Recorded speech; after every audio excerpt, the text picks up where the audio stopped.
one of those good plans that Jim just talked about is this guy right here, which is our Moscow on the Move multimodal transportation plan. Pretty good sized document. You know, Les, I got to tell you something. I read through that thing 3 times, and the more I read it, the better I like it, and especially chapter number 5. That's Catherine and my favorite chapter. Yeah. I think. For those of you that have not yet read Chapter 5, now you have something to look forward to. Figure out what that is when you get there. Well, this is this report that you're doing. This is a good report because our friends on the 3rd Street and around that struggle sometimes with the good information that's been worked on for a number of years in this city. This is a good documentation, so they'll be looking forward to your presentation, Les. Okay. Well, the Planning and Zoning Commission has actually requested that I come visit them, something that we've been working on since September, and it's unfortunately had to be pushed back a couple of times, but it is going to happen this Wednesday. I hope I'm ready now. They've asked that I come and really just talk to them about what is in the multimodal plan. They have some newer membership on the commission, as we have on the council, that includes folks that were not here or on those particular bodies when the plan was developed and when it was adopted. And so we thought it would be helpful for the council, and particularly for those of you that were not here during that process, if I talked a little bit about what is in the plan and really concentrate today on the public outreach component. There have been some folks that have, I guess, questioned about, what was the public outreach? How did it come to be? How did the plan end up containing what it does contain? And I will agree with you. I think it is a good product. It is a good plan. I think it has a lot of good information within it. But folks don't always necessarily understand how documents of this type come to be. So a large part of that, of course, is public output. Public outreach and public input. I'll get the words together. This process, as is typical in most of our comprehensive plan development, did include a lot of public involvement. And so I'm going to touch on that today.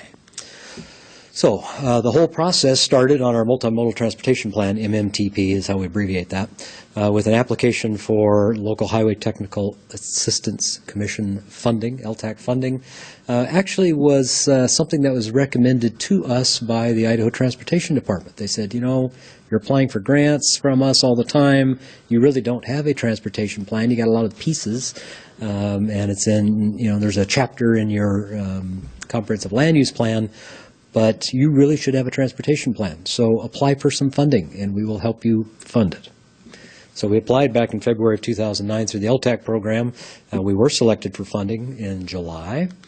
A state-local agreement between the city and the state entities was authorized by the council in August of 2010. These things take a little time to put together. And after a selection process, we chose the firm of Nelson Nygaard and implemented a consultant agreement in November of 2011. That's when we got underway with the development of the plan, and ultimately the plan was adopted by the council in July of 2014. So a little bit of a timeline to give you an idea of what the process is like. That November 11 to July 14 date gives you a little bit of an idea of how long these things take. And part of that is the public outreach, gathering all the information, absorbing it all, figuring out what they had to say, how does it affect what is being developed in the plan, what should be included in the plan, how do you deal with all the competing comments that we get? There's a lot of that. People like Plan A versus Plan B, and which one ultimately ends up in the document. So we had a number of components, and I'll talk about what those are. We had a steering committee, first off, that helped the technical folks to really chart the vision and the path of how we were going to progress in developing the plan. So here you see a list of all the different entities that were represented within the steering committee makeup. You have a total number of people, 20? On the committee, 15, 16, somewhere in that range. There's a few here that are duplicative. The University of Idaho Finance, Facilities, and Engineering, there was somebody from each of those three groups within the university. I think we had maybe individuals pretty much on the rest of this. Of course, in staff support, with the committee itself. So this really represents most of the folks that were there. You can see it's the broad spectrum, both in-city and external. ITD is there. The Mobility Task Force, as you'll recall, was a subcommittee of the Transportation Commission that really looked at accessibility and mobility throughout the community. And a short-lived group, ran about a year and a half. Of course, the chamber is there, Parks and Rec, folks from the hospital, medical systems, fire departments, all of those good folks, including Disability Action Center. So that group was intended to provide the process with a good cross-section of the community and all the different perspectives that these folks all represent and all their constituency, if you will, to bring that information and that insight into the process. That group was supported by the Technical Advisory Committee, mostly made up of city staff. We did have a couple of folks outside, the Unified Parking Transportation Services Manager, Carl Root, when he was here, and the Jenny Ford, who's now the Smart Transit Director. This group was the day-to-day nuts and bolts. How do we make it happen? How do we coordinate the meetings? Those types of things. But also to bring forward the city's input and history and some of that type of information that may not be generally known to the rest of the steering committee members. Okay, so then the public outreach going out to the rest of the community beyond just what's represented in those individuals took many different forms. One of the first areas we dealt with had to do with transit. We implemented a transit survey process. So in the period of April 3rd through the 6th, 4 days in 2012, there were actually folks on the bus with surveys. And they would, talk to folks on the riders and say, hey, are you interested in filling out a survey, helping us figure out what makes sense with transit within the community as part of the Moscow on the Move process. So with that, well, actually even before we started that, they prepped for it. So they did an interview with the Argonaut, so there was a letter on the paper on campus. Most of the writers of the system are students or university affiliated.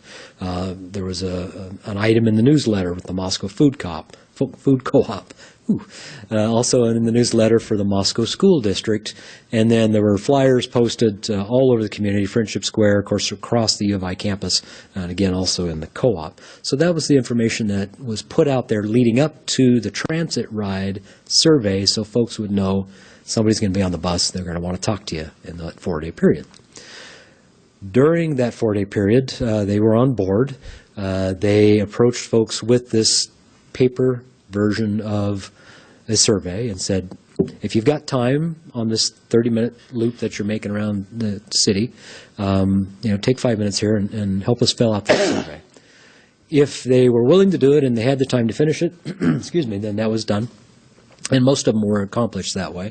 If they didn't take that time, we'd offer to them, here's a paper version of the survey. If you'd like to take it home, we'll give you a prepaid self-addressed envelope so you can mail it back to the city.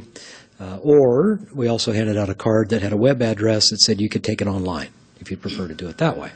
So out of that came information like you see on this little graph here, one of many that's in the report, just talking about the person taking the survey, the respondent, what was their employment status, in this case for the East Route. A lot of part-timers, almost as many full-timers, you see visitors, retirees, lots of college students, that type of thing. That's the kind of information they gathered among many other areas within the survey.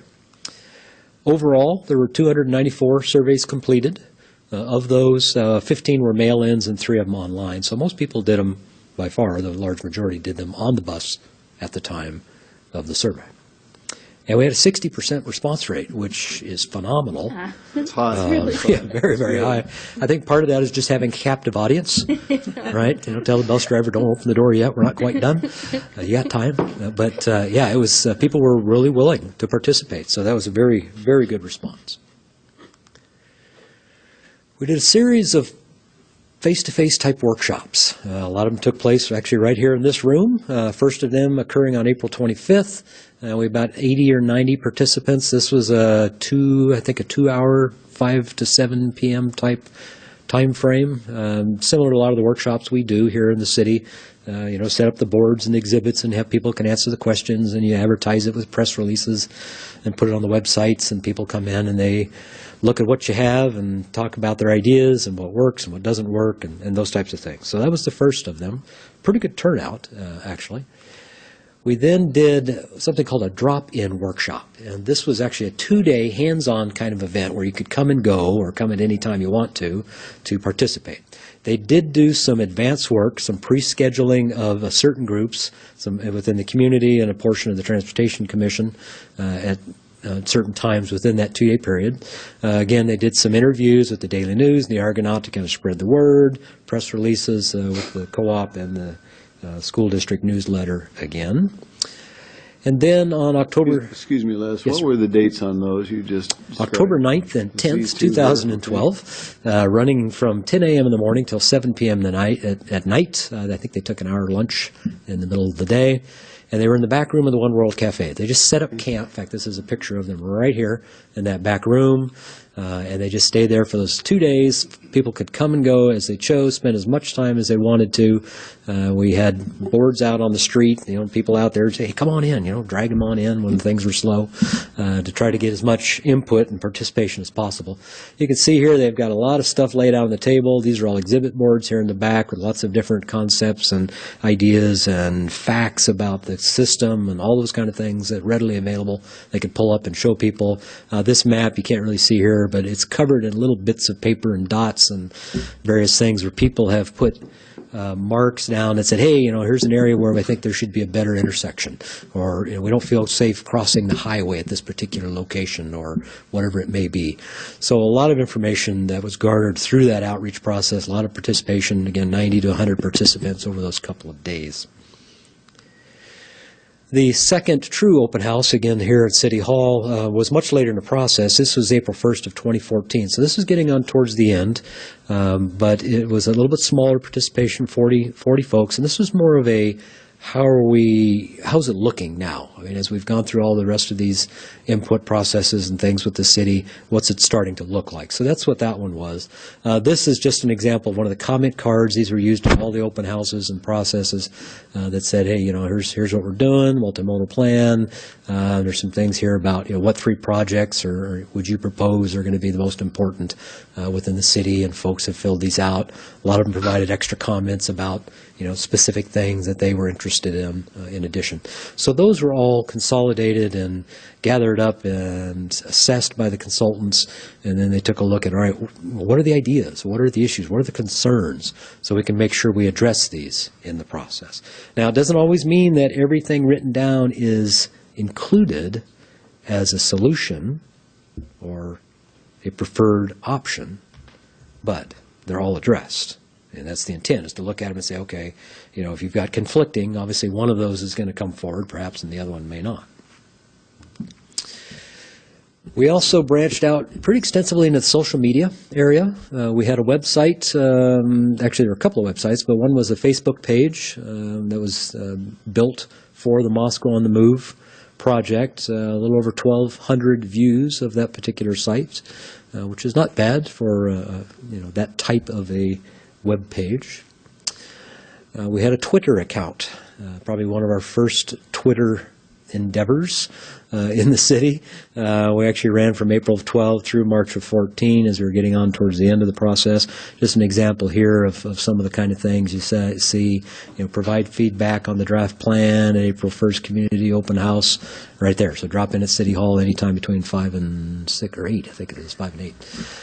So those are the type of things that, just go out to our, I guess, younger generation that tends to live on these types of accounts as compared to some of us older types that don't have a Twitter account. Anyway, so we reached out that way as well. We also had an online survey. So if you went into the website, there was an option, and we encouraged people to do this, to go onto the site. It was run from that June 12 through October of 12 timeframe, where there was a series of questions about transportation and all its facets within the community. We had 417 responses, folks that came in and took that survey as well. So again, more information. This particular graph here just happens to reflect some of the various commute modes. You can't really read them here, not the best quality PDF, but essentially the left-hand column, these are the folks that drive alone. Their primary, most people drive alone as their primary commute. Then there's transit and bikes and walking and carpools and such things there. So that, again, all this information is within the plan and the kind of things that were gathered through the process. We had the consultant do what we called stakeholder interviews, or really face-to-face, one-on-one type interviews. Again, April through July of 12, 20 different stakeholders identified. Here's a list of some of them, included the chamber, some of the healthcare folks, Active Living Task Force. That's a group that I hadn't mentioned before tonight. That was another entity that came to life. Jen actually helped lead that one along and shepherd it in its time here, that looked at things that could improve our overall lifestyle and our health and mobility and those types of aspects. So they were part of that process. We had bike and pet advocates, school representatives, Parks and Rec, all types of folks. So these were more of the in-depth, let's spend 20 minutes one-on-one, talk about what you see as issues, concerns, where we're going, what we should be doing. The group, the consultant came and participated in a couple of meetings with entities here at the city, so Planning and Zoning Commission, similar to what I'll be doing on this coming Wednesday night, came in and made a presentation to the commission about what we were all about, what we were doing, and gathered input there. Also with the Transportation Commission, same type of process. There were times when we had folks out at the farmers market, sitting on a table, talking to people about transportation and trying to get them to take surveys and provide us information and show up at meetings. So we did that a number of times. And of course, we had press releases all the way through the process. Here's one of them for that April 1st workshop that was here in the council chambers. Les, that's it. So questions? Well, here's an interesting thing about this and this multimodal transportation plan, and I don't know how many counselors up here have read this and looked through this document, but I tell you what, I've got this at home, nice thick notebook, and I love getting up at 4:30 in the morning, drinking coffee and pondering through the chapters on this thing because, man, we've had the steering committee had between 16 and 20 people. You had all kinds of various groups throughout this whole community, a number of open workshops. Out of those workshops, 168 response cards, and I'm actually a numbers guy, and I got to share with you, we do have a few folks that are a little bit concerned about the 3rd Street Bridge. Now, those 168 cards, we had 4 comments on that, which was 2.4%.